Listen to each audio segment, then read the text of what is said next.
everybody. Good morning. How nice it is to be back here again and to see all my friends in Newington.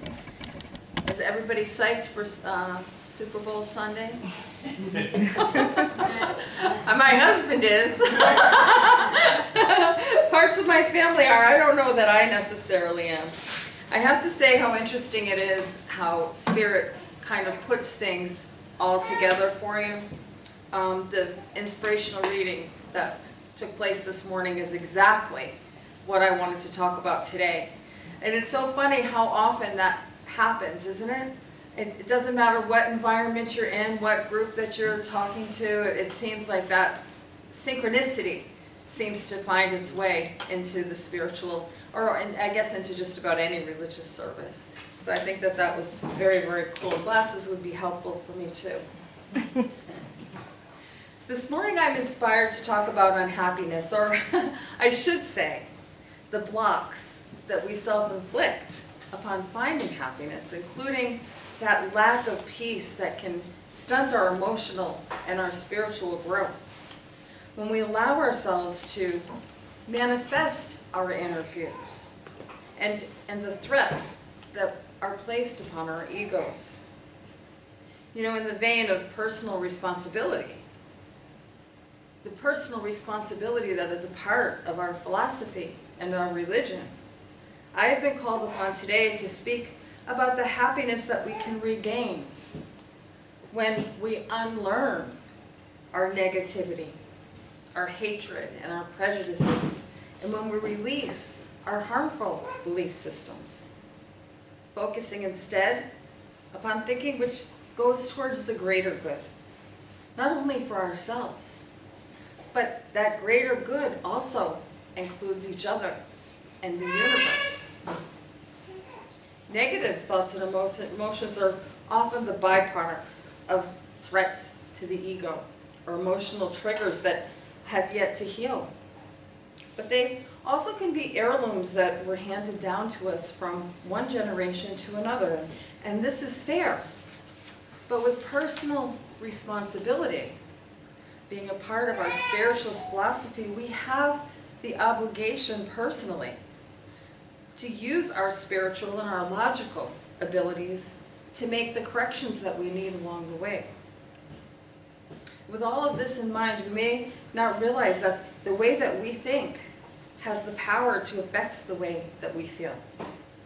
If we're ashamed to admit to others or even to ourselves certain qualities that lie within, then this probably means that we aren't acting in harmony with nature.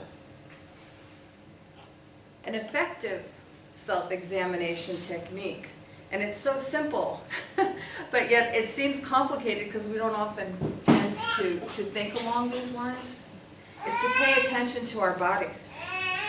If there's a physical or an emotional response when pressed, and if that response doesn't feel good, then it's probably worth looking into.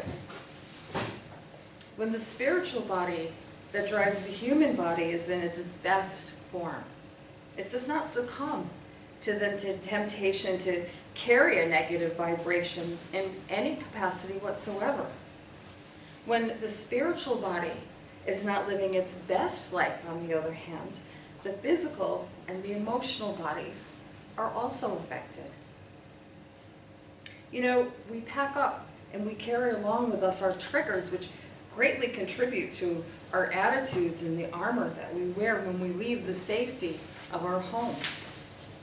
We take along with us our hatred, our prejudice, our frustrations, and they spill over into our workplaces, our political arenas, our friend groups, our churches, our social platforms, and our families. Hatred and prejudice pack up easily into our emotional suitcases. Even though there's no room for either one of them there, they don't take up that much room and they hide in the shadows. Even with revised social policies against bullying and the pressure for equality that has been pressing against our society and legal system for decades, it seeps into the environment like ink that was poured into the ocean. It cannot be removed. It can only disperse. And until it can be fully washed away, it will float around out there in all of its darkness to remind us of its presence. But the damage can never be undone, can it? What we can do is to keep ourselves in check and use our voices to stand up against others and their own inkwells. And of course, it goes without saying that we should offer and send healing out into the world whenever we see that it's needed. Maybe even when we don't see that it's needed, maybe as a general rule. Spirit points out that the way of the technological world is not good because of the infusion of social media and television into our lives and consciousness to intensify our interests in distasteful ideas. You know, back in the old days, back when I was young, a long time ago, certain ideas were fueled by reading and protest and discussions and self-reflection. Nowadays, one must just turn on a computer or a telephone to see and be reminded of the things that are not healthy or spiritual, of those people, those individuals or outlets that tell us now how to think. Things that are not godly, things which invade our peace and infect our minds. We have to learn how to rise above it all and to listen to our own minds and our own senses, that spiritual balance that lies within us. We need to let our best selves shine through by not inviting or accepting all of the controversies in life and by leaving behind the silly things and conversations that do not have their highest abundance or reward. Other religions talk about the devil. Uncaring thoughts and actions are what the devil's inside of us place upon our spiritual growth, with the result being a decrease in our own personal and spiritual power. That personal power that we possess is the power that we put, in turn, out into the world, and is what fuels us. It is our contribution. Think of it this way. This is our contribution to the universe. The idea that we don't have that much power is absolutely false. It's silly. We have more power than we give ourselves credit for, and this power can be used for good or for bad, depending upon how we exercise our free will. If we understand natural laws with special awareness focused upon the laws of compensation and cause and effect particularly, we know that the quality of what we receive is that of which we give. Whether that be in the immediate future, such as a paycheck for services rendered, or a karma reward, or penalty for that matter, that will present itself at a later time in our lives. The power that we possess is so much greater than we think or that we could even know about. Make good use of that power. Make your actions and your words and your thoughts and your deeds be a credit to your power. And this is how we get our feet wet. This is how we get intellectually and emotionally started by helping the universe. When we get deeper and more fully indoctrinated into the understanding of our power is when we start to live more grateful and peaceful lives. This is when understanding that the quiet and introspective moments are the ones where we learn the most about ourselves and the state of the affairs that surround us. The news on the television, the articles and blogs on the computer, and the information network that fuels our emotions and our ideas and our thoughts are not necessarily our truths. They are the thoughts of others which can be promulgated and shared with unhealthy energy behind them. And before chalking them up to like-mindedness, it's important to understand what they mean. Part of being great thinkers, like all of the spiritualists that came before us and paved our way, is learning to think for ourselves.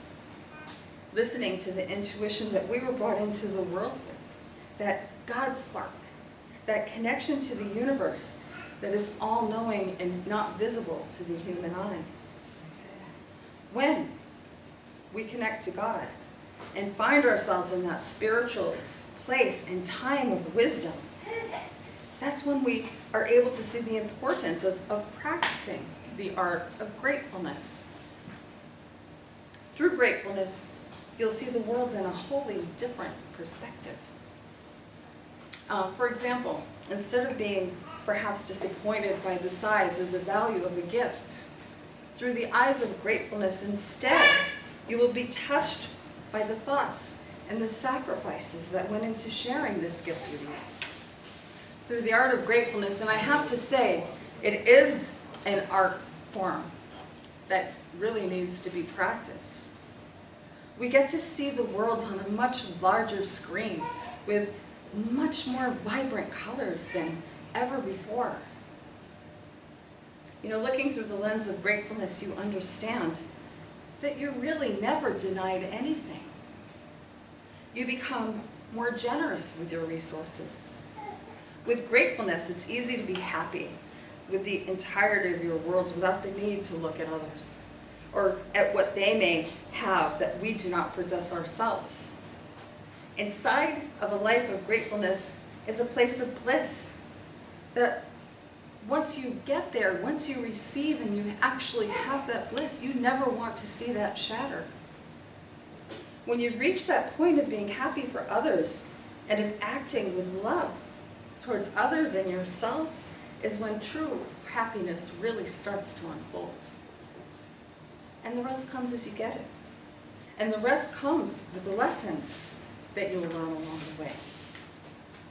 Through gaining gratefulness and by listening to your own inner voices, you're well on the way to making adjustments and welcoming the release of all of that which no longer serves you.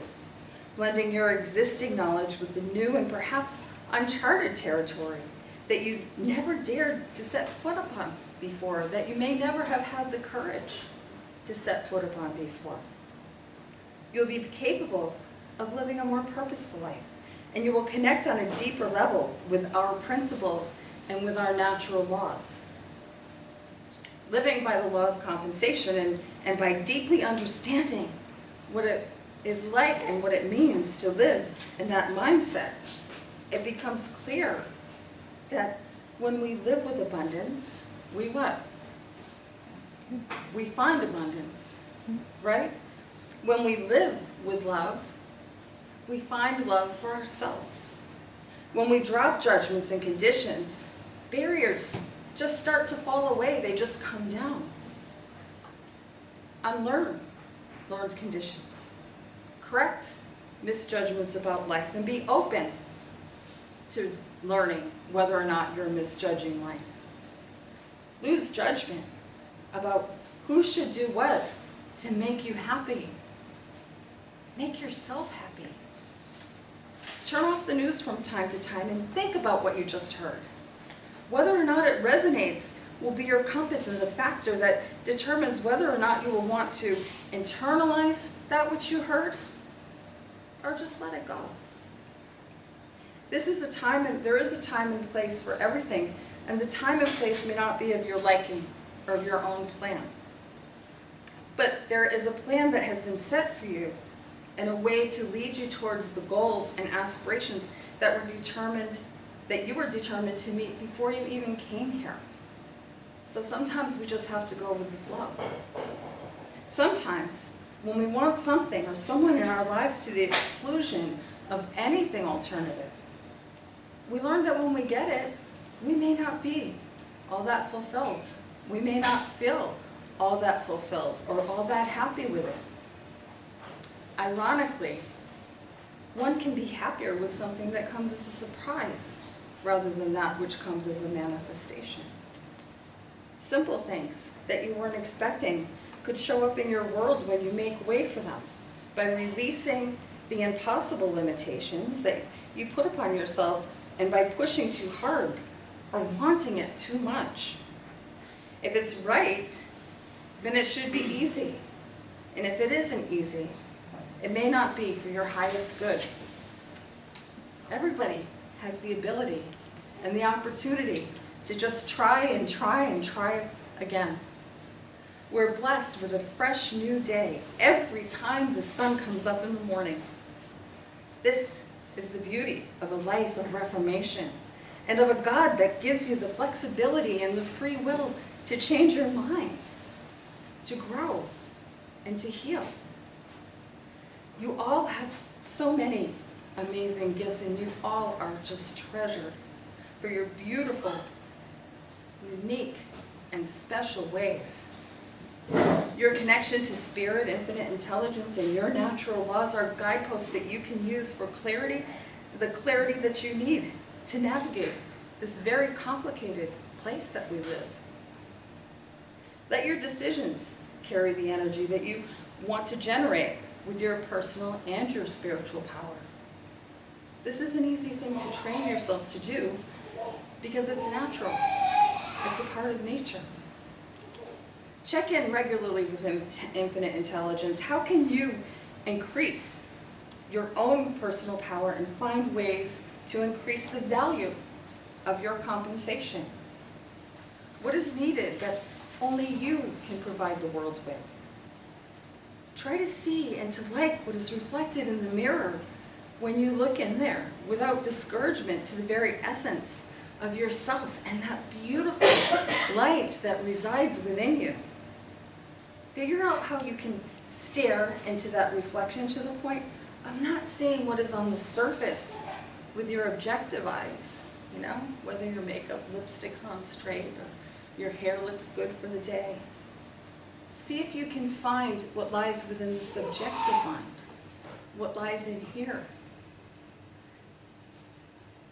I hope that you all will see what wonderful, beautiful, and gifted individuals that you all truly are. I hope that you won't let anyone, especially and including your harshest critic, which is yourself, diminish the creative and amazing God peace that lies within you.